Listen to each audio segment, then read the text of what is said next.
Hello, ladies and gentlemen, Teveron here with another episode of Friday Night Magic. Today we are going to be playing a Simic tempo deck that aims to bounce and tap its way to victory. I've had varying success with this deck. As always, if you would like a deck list for this, there will be a link below in the description. But this deck seems to either blow the opponent out or not quite get there from everything that I've seen so far. I'm hoping that I'll have a little bit more consistent performance throughout this video. That would be very nice. And what's not nice for our opponent is, well, and he got replaced by the AI. He was stuck on one land. Probably should have mulliganed a bit more aggressively, I would say. Go ahead and play our Jessian Thief, which is an Ophidian-like creature, except it still deals damage. Whenever it deals damage to a player, draw a card, and it has prowess, which is rather nice. It's our card advantage engine in this deck. We'll just go ahead, I guess, and unfortunately play out this game against a mana-screwed opponent. Let's go ahead and attack first and see what we get. May determine whether we want to play the Simic Guild Gate or the island.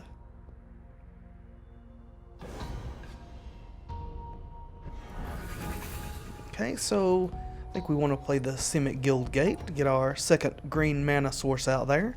And there is quite a bit of green in this deck, contrary to what you see in my hand right here. We have Elvish Visionaries to draw cards, Bounding Krasis, which is quite good. Go ahead and attack. And I will hold off on playing anything. Bounding Krasis has flash, so I can play that at the end of our opponent's turn to tap down whatever creature that they may get. I'm going to go ahead and play this, though.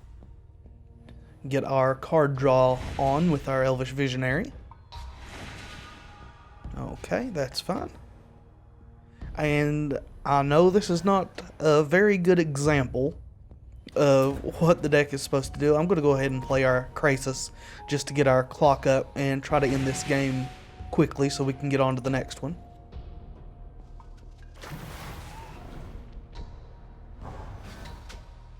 Okay.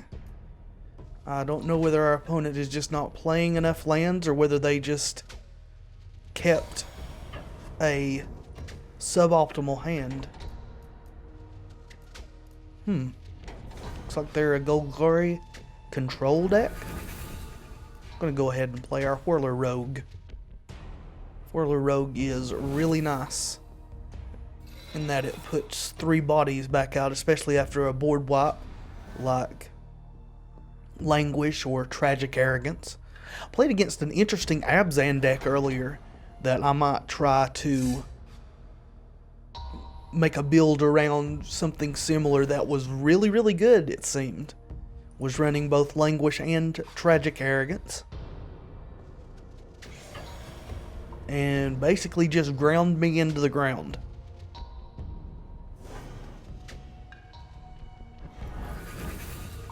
Okay, so barring some weird circumstance, this game's over next turn. That's fine.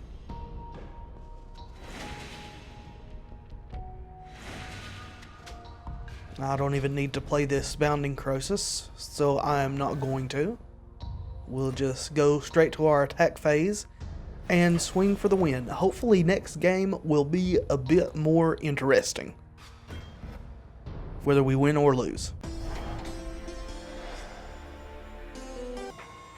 Okay, so this hand seems a bit slow. To be honest, I'm going to mulligan it. And this seems better-ish. I'm going to keep that.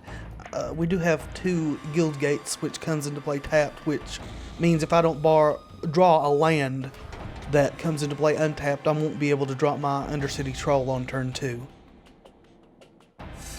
I do like the diversity of things that we have in our hand better than our first hand, though. Okay. Well, maybe we'll get a forest or an island next turn and be able to drop our troll. Otherwise, it's going to be turn 3. If that's the case, I would have been better off keeping the original hand or maybe even going to 6. We'll see, though, how this pans out. So this, to me, just on the land that's dropped, gives me the impression that this is Thopters. That's very possible. I don't think I've played against Thopters yet with this deck, so I don't know what the matchup is like. Oh no, it's a Jeskai build. Stalwart Avian. Well, come back here. Okay, so 1-3 Flying Renown. Alright, so I think I'm going to play the Visionary. The Undercity Troll's a bigger threat, but the Visionary can maybe draw us closer to getting our 3rd land drop. And we didn't get it, so we're going to have to discard.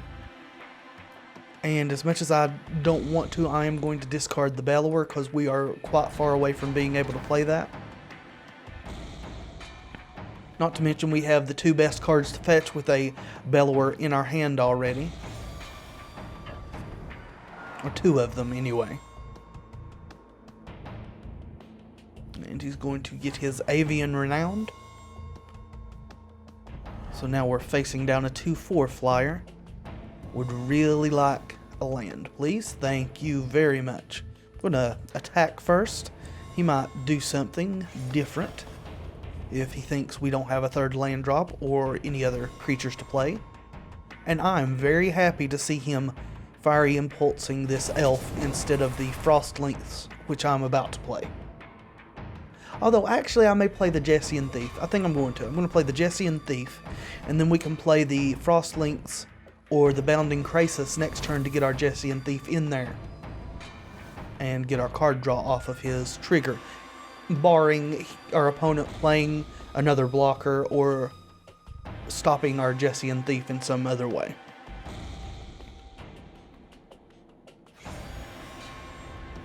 Okay, so he is very averse to us getting a card draw, and it looks like he is stalled on 3 lands. I am going to play the Frost Lynx, even though it is smaller than the Bounding Krasis, because the Bounding Krasis has flash. I can play it as a trick, and the Frost Lynx will keep this thing tapped down for 2 turns, which is more efficient. Let's see if we get removed. I'm guessing not. He doesn't have a second sorcery or instant in his graveyard to make a Fiery Impulse 3 damage. He could bounce it, but that's not happening.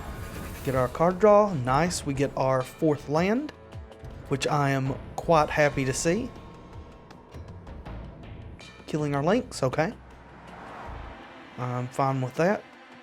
Your Avian will still stay tapped down, which is the important thing.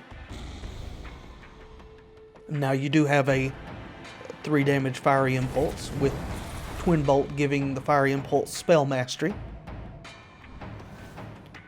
So our drop here is, I think I'm going to Harbinger that bird back to his hand and then drop an Undercity Troll.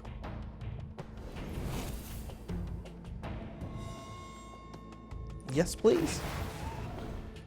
And I have been really happy with the Harbingers in this deck.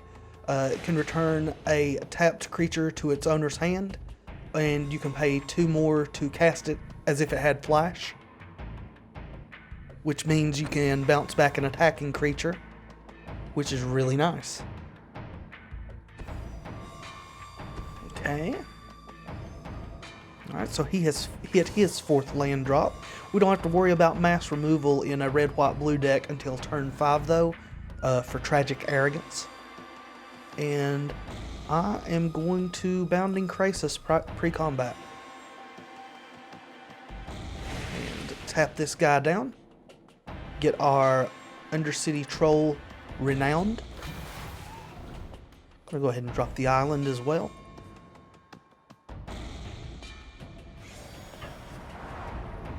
Now the Undercity Troll does have Regen, but it takes 3 to do that. And we have Disperse in our hand if we want to rid ourselves of something on his board at the end of his turn. We want to do it at the end of his turn so that he does not have a chance to replay it if we do it at all. If he plays nothing else though, I'm not going to do that because I don't mind the avian being there. It can't kill anything that we've got by itself, and if it blocks our Undercity Troll or our Bounding Krasis, then it will die. And that is something I am interested in bouncing. Archangel of Tithes. Go ahead and let that hit us. It will get renowned.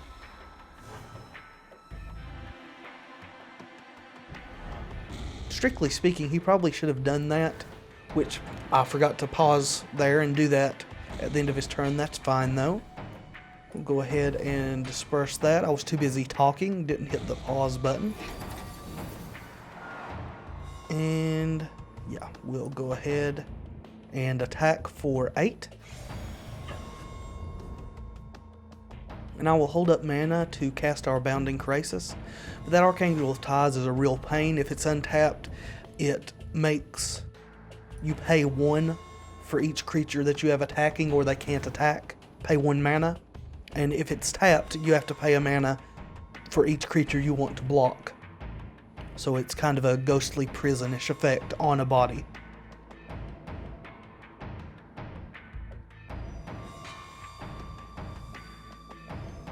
Okay, our opponent has gone into the tank apparently to think about what he wants to do.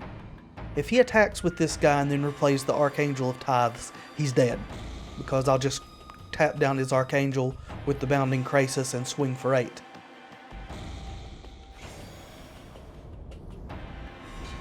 Okay, he's not going to do that. He's not going to replay the Archangel of Tithes either. That's interesting. I am just going to swing with the 2/3/3s.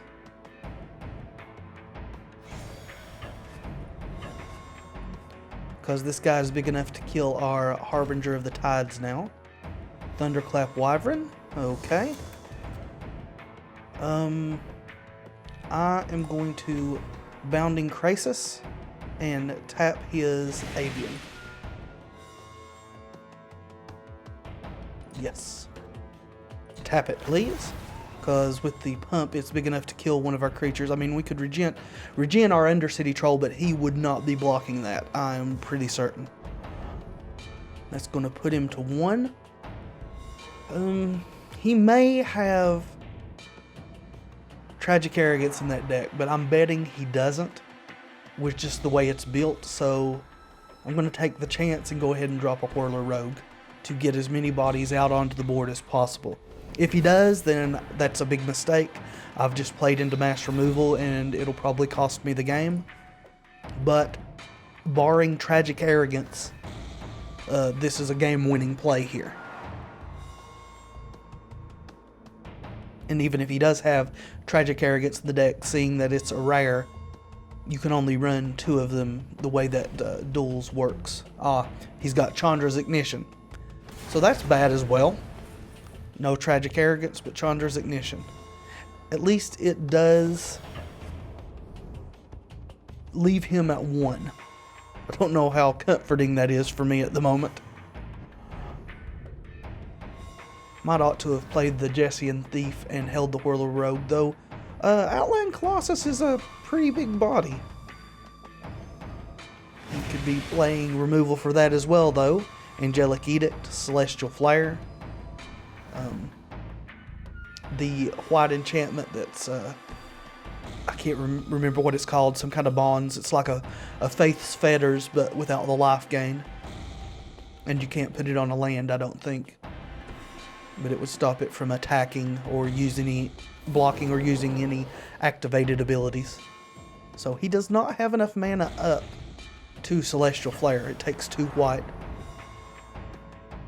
He's going to have to block this guy.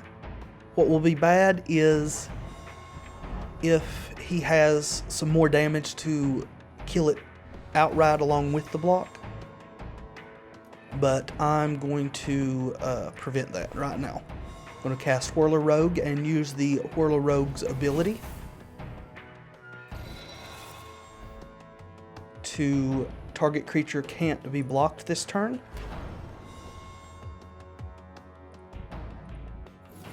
And now we'll be able to swing with our Colossus if he does not have any bounce. He does. There's the Disperse. Still, he's going to have to deal with the creatures that we still have, and we do have 4 out. We could be looking at another Chandra's Ignition, though. That's very likely. Go ahead and look at the Archangel of Tithes here, in case you haven't seen that before. It's a pretty good control-ish creature. Avaricious Dragon. I don't know that that really fits the way he's got his deck built, I'll be honest with you. He's going to have to discard what he's got at the end of turn. Okay, there's a Fiery Impulse. Alright, so now I can't give things unblockable. I could still top deck any number of things to get through this, though.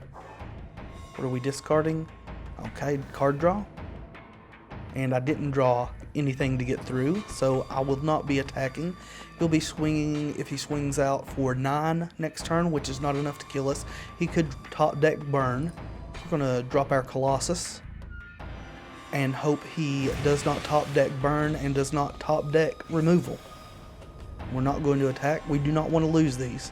Any one of these creatures is lethal to him at 1 life, and they're all precious.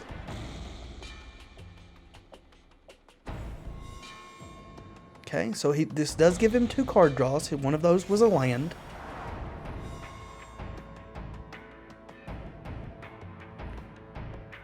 Are we going to attack? If he attacks, then it's pretty much guaranteed that he drew something to control the board or finish us off. And he's not. Disperse. That keeps him alive for now if we do not draw a tap or bounce spell. And again, we didn't. So we're kind of at a stalemate now. Could have held that land in my hand just to bluff that we had something else. Don't know that that's that valuable at the current moment. Although, I mean, there's always psychological things you got to take into account. I probably should have held the land. I don't need any more land than what I already had out there.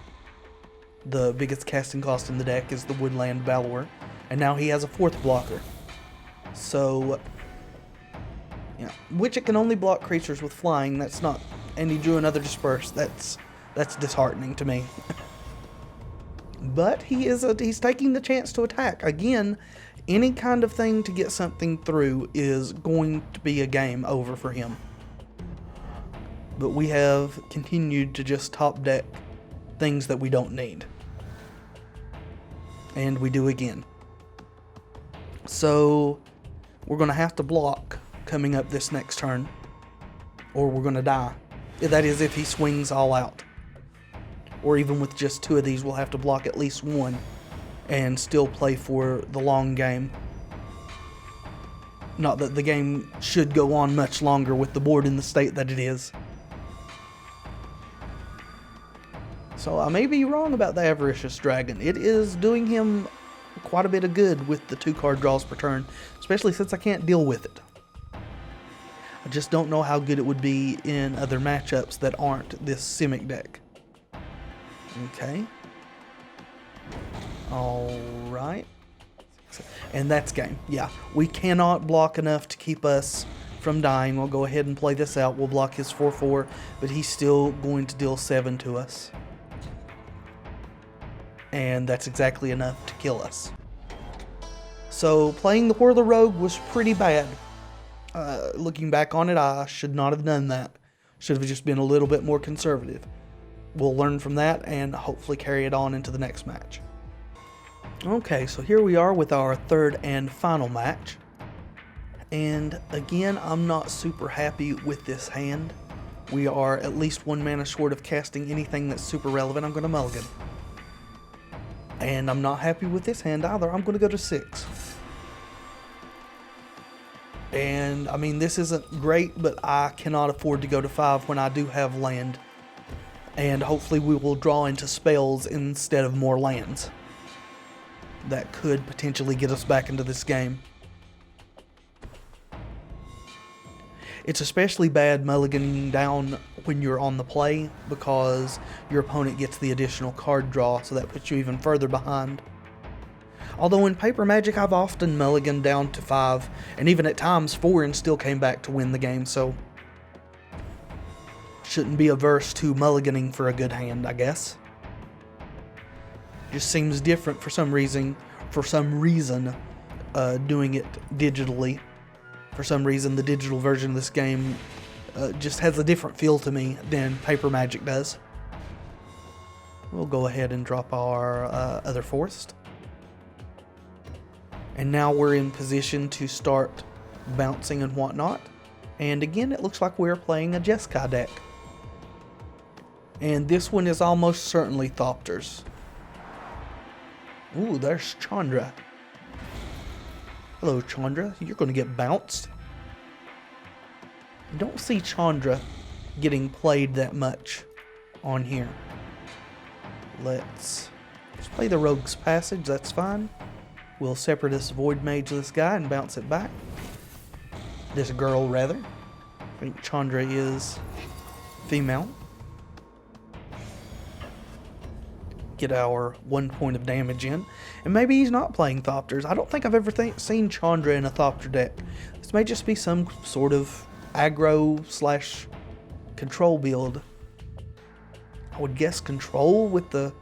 if it's not Thopters and still has the Council or Foundry of the Consuls.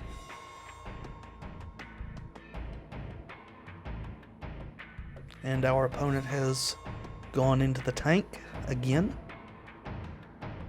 This is a different opponent, I believe, but once again, our opponent has stopped to think, and it is Thopters. Okay, that's what I thought to begin with, but Chandra gave me a bit of pause in my evaluation, and we're not getting attacked. Okay. I am not going to attack. I'm going to play the Hinterland Harbor. And hold up mana for our Harbinger of Tides.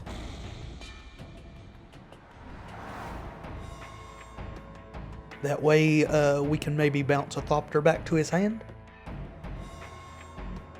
I was really surprised he didn't swing with that Thopter, because the Thopter Engineer gives all artifact creatures he controls haste.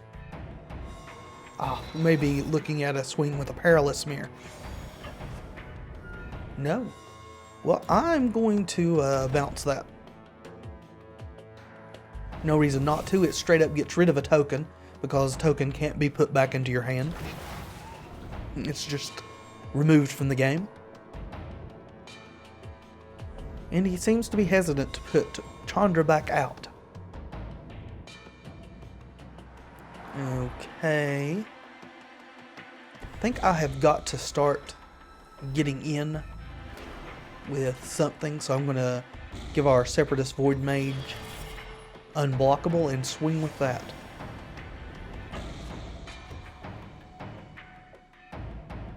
I mean, I could swing all out, but he would pretty much wipe my board if I did that with the 2 damage off of the Perilous Mirror. And even if I didn't swing with this guy, he could use something like a Twin Bolt to go ahead and clear it outright.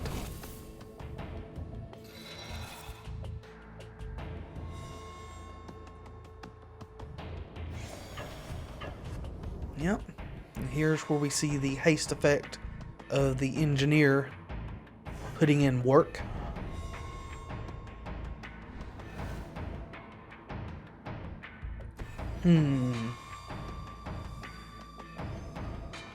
I'm going to swing with my 2/2s without giving unblockable. I want to be able to play my Jessian Thief. And we'll just take whatever comes as far as him killing stuff. Yep. Yep.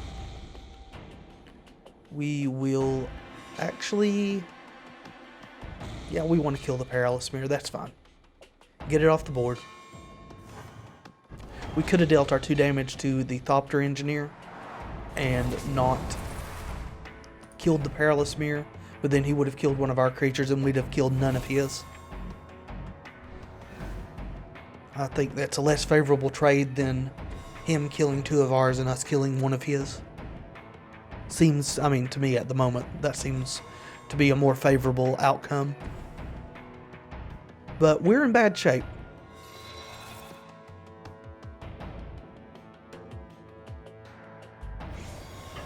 Seems, which we did mulligan down, but it seems that Thopters may not be a very good matchup for our deck. Just as a whole. Not swinging with the Chief of the Foundry there. He's afraid we got some kind of pump to remove it, I'm guessing. And still, Chandra seems really out of place in this deck that he's running. I don't know. Kind of have to do this. Yeah, that's fine. Tap the mana that way.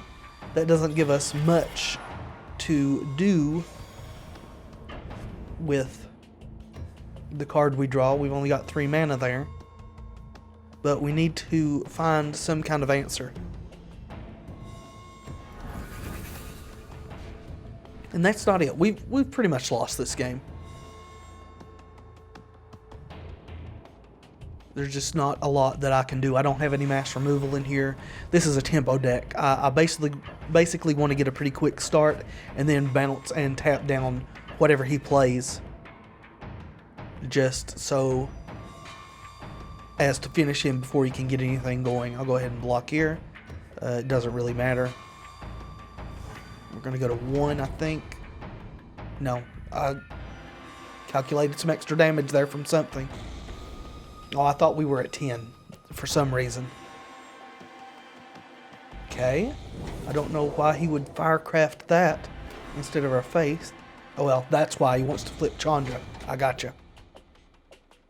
But even so, that would have allowed Chandra to flip. And then he would have killed us outright. If he had Exquisite Firecrafted our face and flipped Chandra, we would be dead right now. As it is, we're still dead. It's just that we're not dead right at this very moment.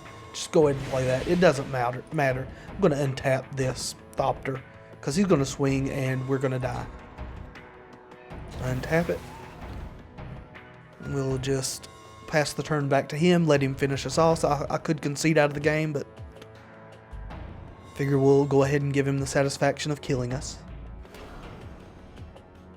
And he does it in a merciful way. He doesn't try to swing for a billion. But that has been this episode of Friday Night Magic. We didn't do as well as we had in the past. In truth, I didn't do as well in this video as I've done up to now, just practicing with the deck. But I have found it to be a fun little deck. It's just, it always seems to me to be a blowout in one direction or another. This deck doesn't seem to have any like close-up matchups. It's either I get a really good start and totally just keep the opponent's stuff off the board and tap down, or like we've seen with these Thopters here, they just overwhelm me and I can't really get anything going. But the deck list is in the description. If you've liked the video, please leave a like. It really does help. Consider subscribing to the channel. I put up content every day and Magic content on Fridays. And until next time, be excellent to each other.